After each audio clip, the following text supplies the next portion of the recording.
Victoria memorial में जब जो गवर्नमेंट प्रोग्राम था वहाँ मुख्यमंत्री ममता बनर्जी लेक्चर देने आया था, तो वहाँ कुछ लोग जय श्री राम का नारा लगाया था।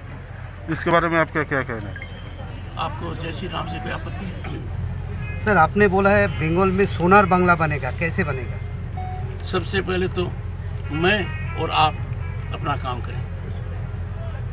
खबर वो है जो छिपाई जाती है।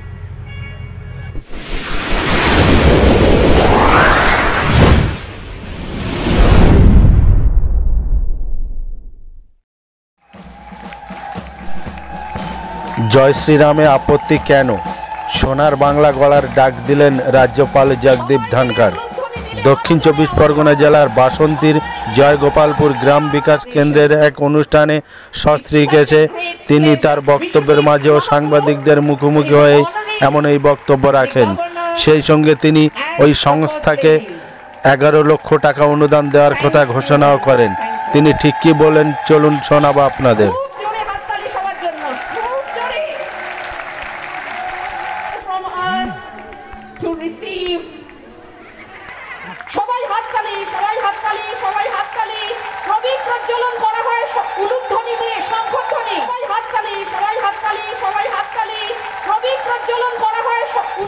সানোয়ার খান পরিচালিত পশ্চিমবঙ্গ সরকার অনুমোদিত মা মনোহরা নার্সিং হোম। এখানে অত্যাধুনিক চিকিৎসা ব্যবস্থা আছে। স্বাস্থ্যসাথী ও RSBY কার্ডের মাধ্যমে বিনামূল্যে চিকিৎসা করা হয়। অভিজ্ঞ ডাক্তার সহ জরুরি পরিষেবা। রোগীর সুস্থতা কামনায় মা মনোহরা নার্সিং হোম। আমাদের যোগাযোগ নম্বর 8509267413। एक तबाही मची थी और उस समय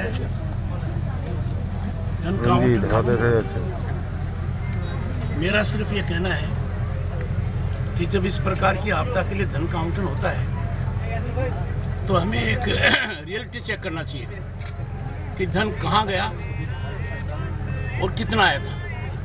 जब वो नहीं करेंगे तो अंदाजा नहीं लगेगा। जब मैं बार बार कहता हूँ कि बंगाल ग्लोबल बिजनेस समिट में 12,30,000 करोड़ का इन्वेस्टमेंट प्लेज किया था, 50% का काम हो रहा है ऐसा विधानसभा में कहा गया है, तो आप जानना चाहेंगे वो कहाँ है, वो कौन से प्रोजेक्ट है, किसका इन्वेस्टमेंट है, किस स्टेज पर है, या जहाँ हम पहाड़ की कल्पना कर रहे हैं वहाँ हमें कुछ दिखाई नहीं दे रहा है। देखिए, जब तक ट्रांसपेरेंट नहीं होंगे, अकाउंटेबल नहीं होंगे, तब तक विकास की धारा तीव्र नहीं हो पाएगी। पेंडेमिक परचेज 2000 करोड़ का मामला आया, माननीय मुख्यमंत्री ने खुद जांच बैठाई, किसी ने उनको कहा नहीं था, जांच बैठाई क्योंकि उनको लगा कि 2000 करोड़ का परचेज पेंडेमिक के दौरान हुआ है, इसमें अनियमितताएं हैं, इसमें कुछ ऐसी बातें हुई हैं जो कानून के दायरे के बाहर हैं, पर आप भी नहीं पूछते और वो भी नहीं बताते उस रिपोर्ट का क्या हुआ। एक ही है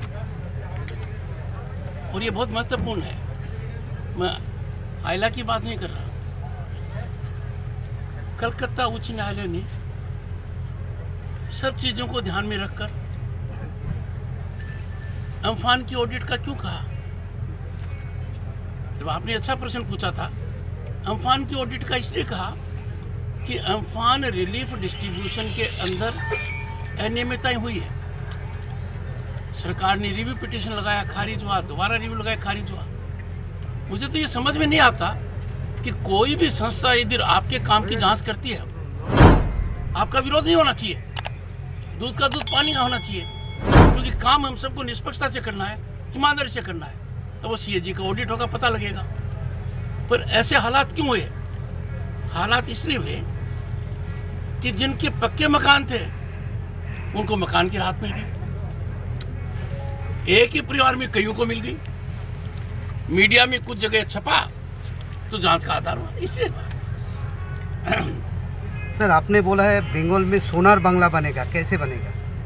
सबसे पहले तो मैं और आप अपना काम करें।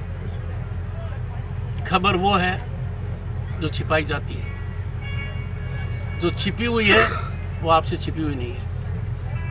जिस दिन आप खबर देना चालू कर देंगे, जिस दिन आप ये उजागर कर देंगे कि डर है और डर काफी है।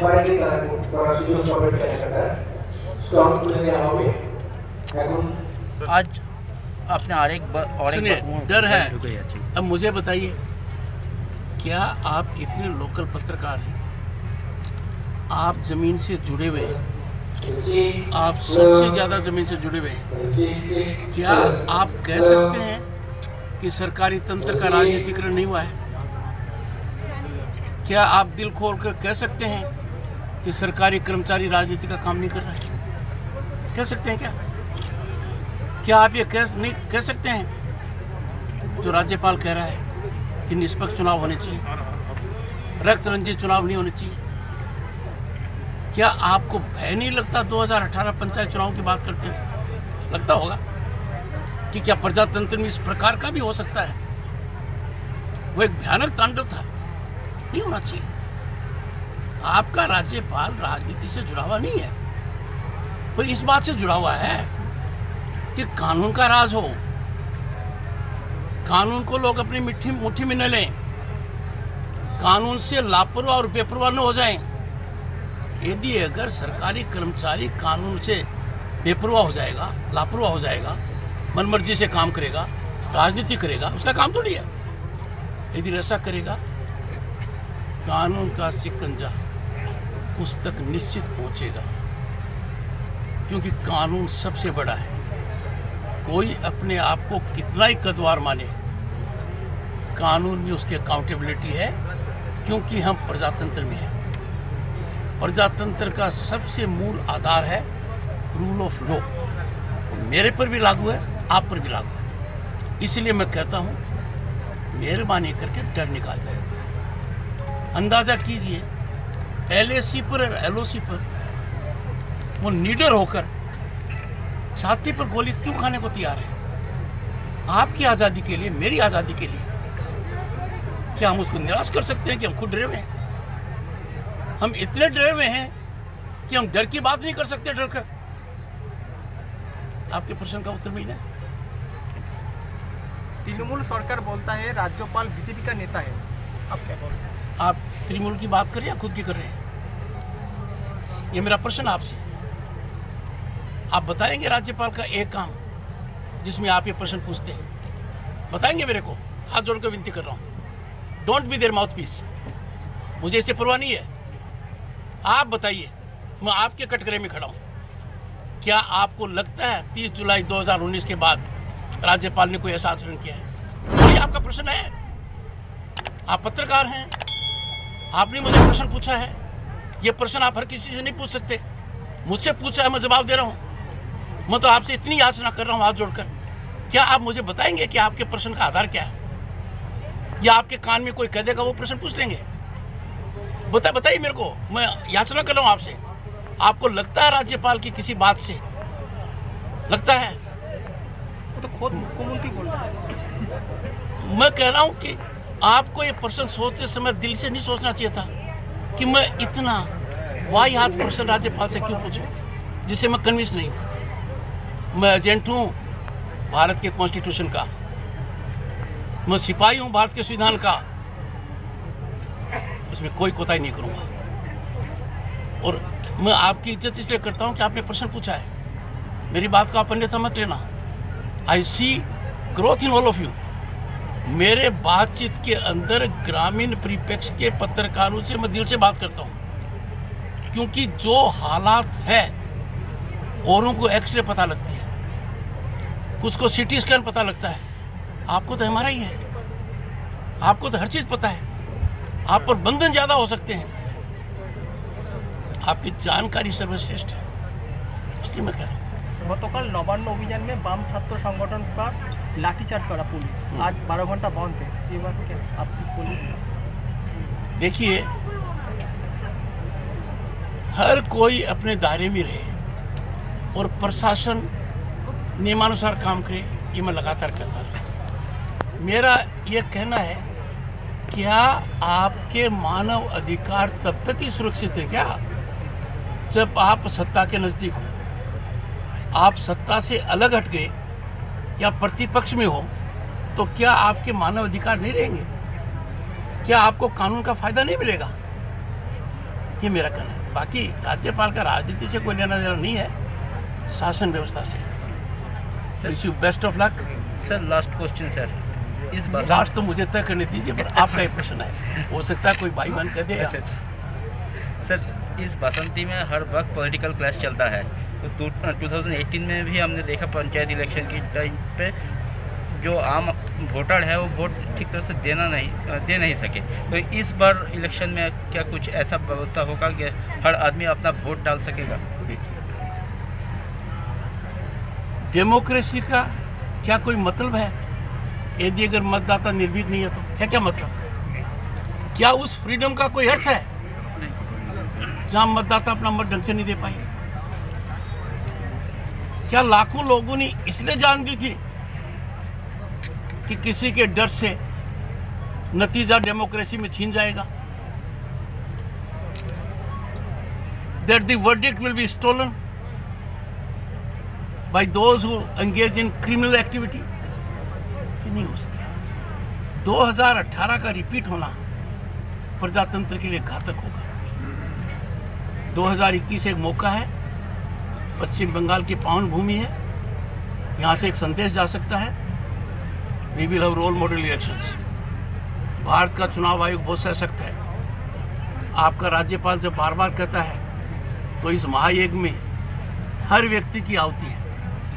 सबसे बड़ा स्टेक होल्डर मतदाता है। मैं तो यहाँ तक कहता हूँ, फ्रीडम ऑफ प्रेस के बारे में क्या कहा जाता है? There must be freedom to write, but there must be freedom after writing also. आपने लिख तो दिया, पर लिखने के बाद आपका फ्रीडम नहीं रहा तो आपकी आज़ादी खत्म है। तो मैं मतदाता के लिए कहता हूँ, फेयरलेस इलेक्शन, इस एश्योरेंस के साथ कि जिसने मत दिया है उसको मत देने की वजह से कोई कॉन्सिक्वेंसेस नहीं होने पड़ेंगे। मेरे मन में कोई शंका नहीं है, पर इस बहुत बड़ी धारा में यदि अगर आप लोगों का योगदान नहीं रहा, आप लोगों ने कमजोरी दिखा दी, मैंने कमजोरी दिखा दी, आम आदमी ने कमजोरी दिखा दी, तो हम जवाबदेह हैं डेमोक्रेसी के लिए, उन लोगों के आत्माओं के लिए जिन्होंने आप और हमें आज़ादी में सांस लेने के लिए अपने प्राणों की आहुति दी। तो मान कर चलता है। सर, विक्टोरिया मेमोरियल में जब जो गवर्नमेंट प्रोग्राम था वहाँ मुख्यमंत्री ममता बनर्जी लेक्चर देने आया था, तो वहाँ कुछ लोग जय श्री राम का नारा लगाया था। इसके बारे में आपका क्या कहना है? आपको जय श्री राम से कोई आपत्ति? दान गवर्नमेंट का ही तो है ना। आपने भारत के संविधान का पार्ट 3 देखा है? उस पार्ट 3 के ऊपर जो पेंटिंग है तो शांति निकेतन में बनी है, नंदलाल बोस जी ने बनाई है। उसमें राम, सीता और लक्ष्मण उस पेंटिंग में है कि नहीं? वंदे मातरम किसने कहा है? बंकिम चंद्र जी। नंबर 1। नंबर 2, नेताजी का कितना बड़ा आदर हुआ है 2014 से। नेताजी के साथ सबसे पहले न्याय किया गया है। प्रधानमंत्री ने रेड फोर्ट से किया है। पोर्ट ब्लेयर के अंदर जाकर जहां नेताजी ने आजादी के पहले झंडा फहराया था, आपका राज्यपाल भी वहां गया है। और जो ये दिवस मनाया जा रहा है, विवादों से नेताजी को दूर रखना चाहिए। नेताजी हम सबके हैं। नेताजी ने देश की आज़ादी के लिए बहुत काम किया है। He is one of the greatest statesman soldier of the world. He is a titan in political military leadership. Netaji ने जो बातें कही वो कानून से नहीं मिली हैं। नेताजी का टाइटल लोगों के दिल से निकला है।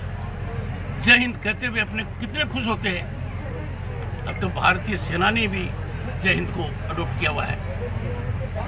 तो ये बहुत बड़ा मौका था कि प्रधानमंत्री, दुनिया के सबसे बड़े डेमोक्रेसी के प्रधानमंत्री, नेताजी की 125वीं जन्म जयंती की शुरुआत करने 23 जनवरी को विक्टोरिया मेमोरियल आए। कितना शानदार कार्यक्रम हुआ। उसमें इन बातों को मत देखिए, ये देखिए कि आज भी लोग इस कार्यक्रम को देखने के लिए अटेंडेंस